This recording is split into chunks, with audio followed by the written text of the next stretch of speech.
The story that I read for this month's book report was The Unbecoming of Mara Dyer. This story starts 6 months in the past. Mara and her two friends, Rachel and Claire, are playing around with an Ouija board. They ask it simple, meaningless questions until one of her friends asks the board what the cause of her death would be. The pieces move, spelling out Mara, and none of the girls admit to moving the pieces. This starts off the story in a very spooky way. 6 months later, Mara suddenly wakes up in a hospital room with no idea of how she got there. After nearly attacking a nurse because of confusion, Mara's family comes in and informs her that she had been in a building collapse with her friends Rachel and Claire, as well as her then-boyfriend Jude, who was Claire's brother. They've also told her that she was in a coma for 3 days. Mara is traumatized by the news, especially after hearing that all of the others died in the collapse and that she was the sole survivor, with barely a scratch on her body. Mara then attends the funeral for her friends, where it is decided that the family will move from Rhode Island to Florida, as it will help Mara move on and forget the terrible incident. Just before they leave the funeral, Mara and her older brother Daniel see a murder of crows, which gives off an ominous feeling. The family has moved to Florida, and everything seems to turn up. Mara's brothers, Joseph and Daniel, seem well adjusted, and Mara is not in such a bad state. We pick up again on Mara and Daniel's first day at their new school in Florida. Mara finds it hard to fit in, and the school is quite formal and posh and requires a uniform and such. To get rid of the first day nerves, Mara decides that since she's already late to class, she may as well get something from the vending machine for breakfast. There, while Mara is frustrated by the vending machine for taking her money, she encounters a handsome British boy who teases her about her age and provokes another girl, the typical bully, to snidely comment about her. Mara quickly proceeds to class, where she does not even have time to enter before she gets a nosebleed, allowing her to enter the bathroom, where when she looks into the mirror, she doesn't see her own reflection, but Claire's. If one hallucination per day was not enough, at lunch, Mara swears that she sees her ex-boyfriend Jude on campus. The day worsens due to a ruthless Spanish teacher who picks on her and humiliates her in front of the whole class. Mara then meets a new friend named Jamie, who is just as witty and has the same sense of humor as Mara.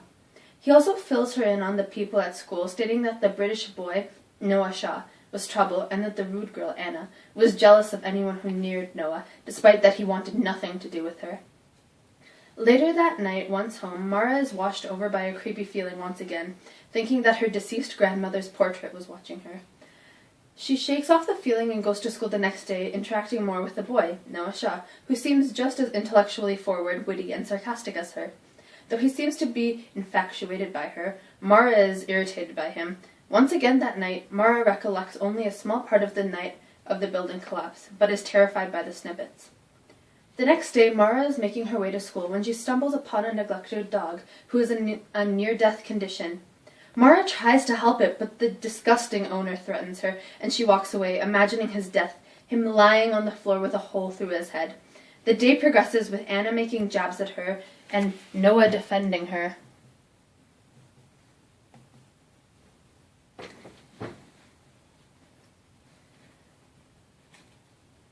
Mara avoids Noah by running into the bathroom and calling animal services and reporting what happened with the dog. After school ends, Mara goes to the house to see what happened and runs into the police and an ambulance. She catches a glimpse of the yard and sees the man dead with a hole through his head, just like she had imagined. Overhearing the detectives, she learns that the man died at 9 o'clock, mere minutes after she had her encounter with him. Mara is truly believing that she has gone insane and decides to take the dog to a vet, as none of the personnel are doing anything. Mara runs into Noah when trying to do so, and he helps her, taking the dog into his car and drives them to the vet. The vet turns out to be Noah's mother, and she gladly takes in the dog, free of charge. Mara is thankful towards Noah, but still dislikes him quite a bit. Jamie continues to warn Mara about Noah once again the next day, telling her his reasons for disliking him and why she should stay away. Noah still pines after Mara, asking her to have dinner with him and whatnot, but Mara will not have any of it. The next day goes downhill after Mara's sketchbook disappears, and she learns that her family has been keeping a secret from her, that her father had taken on a new case about a young girl's murder. To make up for keeping such a large secret from her, Daniel offers to take her to a costume party and lift her spirits. Mara does not want to stay for long and quickly retreats home, discovering that her parents and Joseph have gone out. She starts to hallucinate again, which leads to accidentally burning her arms and ending up in the ER with an appointment to see a therapist. Her arms are bandaged and her thoughts are discussed with the therapist. Mara's mother, however, still gets her a antipsychotic medication, which she must take. The next week in school, Mara's sketchbook is found in the hands of Anna, who torments her by showing the other sketches of Noah that she has in it. Noah just allows for it to slide by insinuating that he and Mara are together. Therefore, the pictures do not faze him. Mara is then in his debt, and so he claims that she must go out with him for lunch on the weekend, and she quickly agrees. Mara still continues to see Jude and Clara in her life, and is convinced that she is actually insane, and it is not just a case of PTSD. On her date, everything seems to be going well, except for when Noah takes her to an art gallery, and she falls into another hallucination, gaining more information as to what happened that night. Mara is followed by strange events when she gets another phone call telling her father to drop his client and case. She's confused, and her confusion grows when she goes to the doctor's for a checkup on her arm, only to find that it is completely healed, not even a scratch left over. With the good news, she acquires some bad news as well. She's completely failed Spanish, although she had done everything right. Mara was so frustrated with her devious Spanish teacher that she imagined her choking on her own tongue to death. Later that day, this teacher is found having suffered an allergic reaction, causing her to choke on her own tongue.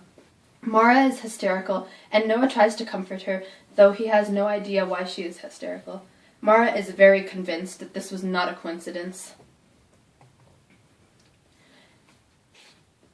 In the middle of the night, Mara wakes up to Noah at her door, asking her where her younger brother Joseph is. Mara tells him that he has had a friend's house for the night, and Noah proceeds to drag her out of her house. When in the car, he tells her that Joseph texted him, saying that his friend canceled and he needed a ride. But when Noah arrived, Joseph was not there.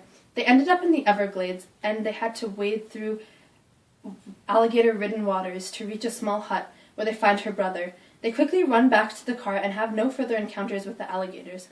On the way home, Joseph is still unconscious, and Noah notices that Mara's shoulder is dislocated. She refuses to go to the hospital, so the duo hop out of the car and Noah pops her shoulder back into place, and she passes out. The next morning on the news, they see that there has been a mass death of fish in the Everglades. The next morning, it just so happens to be Mara's birthday, and Noah takes her out to a restaurant, where she sees a flyer for a seminar to find oneself. Mara and Noah jump at the opportunity, yet after she is forced to drink chicken blood, all she remembers is what happened right before the building collapsed. Mara wakes up in Noah's mansion, where he tells her why he was pining over her. He reveals that before she moved to Florida, he had seen her in a dream and heard her voice, and was alarmed when he heard it again at school, because he never met anyone else that he had seen in the same manner. He claims to see people in pain, and that he can actually feel their pain and make it go away as well, proving that Mara's arm and shoulder magically did heal themselves, and explaining why he never got hurt. He also admits to seeing Joseph get kidnapped, and that he never did text Noah. He learns of what she thinks she can do, and imagines someone dying, and then kill it. They decide to test the theory by using Noah's family's wealth to get into the bugs at the zoo, where Noah decides to put a leash on Mara, which leads to all of the bugs in the room dying at once due to her fear. They then try to piece together what is wrong with the both of them, when Noah informs Mara that they must get to the courthouse right away, where her father is in trouble. He describes how he saw a man, the same who kidnapped Joseph, shoot her father.